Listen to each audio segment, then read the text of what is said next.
और एक भगवान का काशी में विश्वनाथ नाम का शिवलिंग है।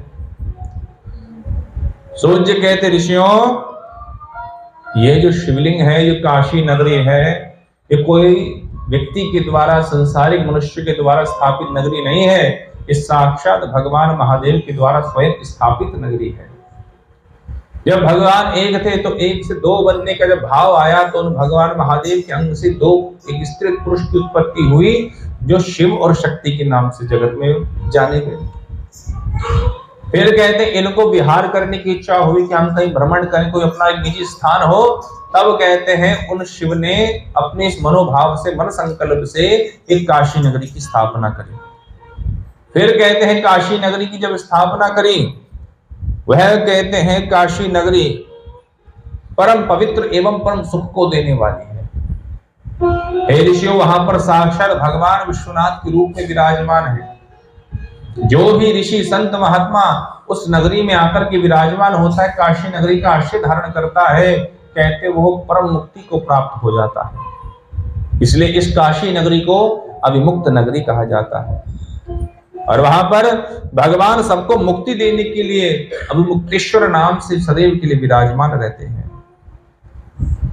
कहते हैं सूत जी के ऋषियों, ये काशी नगरी जो है लोक कल्याण करने वाली, कर्म बंधनों का विनाश करने वाली, मोक्ष को प्रदान करने वाली, ज्ञान को प्रदान करने वाली तथा जीवन में भगवत भक्ति को प्रदान करने वाली यह अविमुक्ता नाम की नगरी है। और सबको मुक्ति प्रदान करने के लिए भगवान वहां पर अविमुक्तेश्वर के नाम से सदैव के लिए विराजमान रहते हैं। जब इस जगत में, संसार में प्रलय उत्पन्न होती है, सारा जगत जलमग्न हो जाता है, तो कहते हैं भगवान महादेव इस काशी नगरी को अपने त्रिशूल पर धारण कर लेते हैं।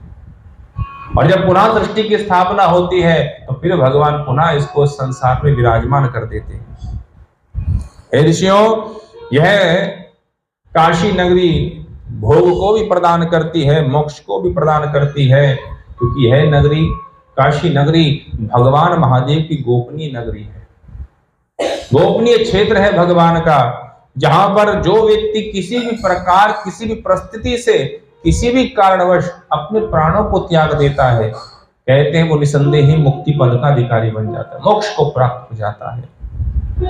यहाँ पर कहते हैं सिद्ध मुनिगण विराजमान रहते हैं, जो अपनी सिद्धि को प्राप्त करते हैं। यहाँ पर इंद्रियों को अपने वश में करने के लिए ऋषि मनुष्य विराजमान रहते हैं, क्योंकि है अविमुक्ता नगरी जो है, काशी नगरी है, भोग और मोक्ष सबको प्रदान करती है। जो व्यक्ति भक्ति चाहता है उसको यहाँ पर भगवान महादेव की भक्ति मिलती है।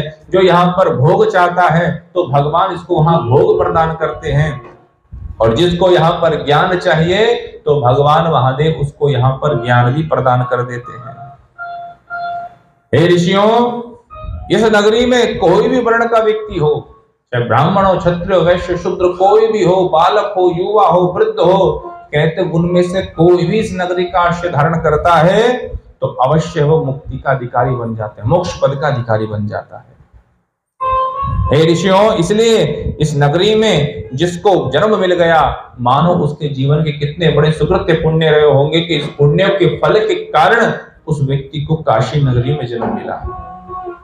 और जिसने इस नगरी में प्राणों को त्याग दिया, मानो वो सीधा शिवधाम को प्राप्त हो जाता है। सूत जी कहते ऋषियों, इसमें श्रेष्ठ मात्र भी संशय नहीं है कि यह नगरी जो है भगवान महादेव का निज ग्रह है। और जो भगवान के निज अपने ग्रह में रह करके, घर में रह करके विराजमान रहता है, तो उसको अवश्य सावधान होकर के रहना पड़ता है। विगत दिनों में कहा ना कि भाई तीर्थों में जाओ तो तीर्थों में होकर के सावधान रहना पड़ता है, और जब भगवान महादेव के घर में जाओ तो और सावधान होकर के रहना पड़ता है। भाई किसी व्यक्ति के घर में जाकर के उपद्रव मचाओगे तो व्यक्ति को स्वतः क्रोध आएगा कि भाई मेरे घर में आ रहे हो तो घर में सभ्यता से रहना चाहिए, अब वहां जाके उपद्रव मचाओ तो गृह स्वामी को तो सदा अच्छा नहीं लगेगा। तो इसी प्रकार कहते जो अविमुक्त नगरी में जाता है, काशी नगरी में जाए, तो कहते वहां पर संयमित होकर के रहे, क्योंकि वहां किया होगा पाप का प्रायश्चित कहीं नहीं हो पाता। कहते 10,000 वर्ष तक जो व्यक्ति इन नगरियों में, अविमुक्त नगरी में जाकर के पाप कर्म करता है, तो कहते उसको 10,000 वर्ष तक भैरवी नाम की यातना को भोगना पड़ता है, और तब जाकर के उसके पाप का प्रायश्चित होता है। और तब जाकर के उसको यहाँ पर मुक्ति प्राप्त होने के लिए पुनः संसार में जन्म लेना पड़ता है। इसलिए हे ऋषियों, यहाँ पर जब भी रहें तो सावधान होकर के रहें। इस प्रकार ये भगवान की विमुक्त नगरी है, काशी नगरी है, जहां पर भगवान विश्वनाथ के रूप में विराजमान है। बोलो विश्वनाथ भगवान की।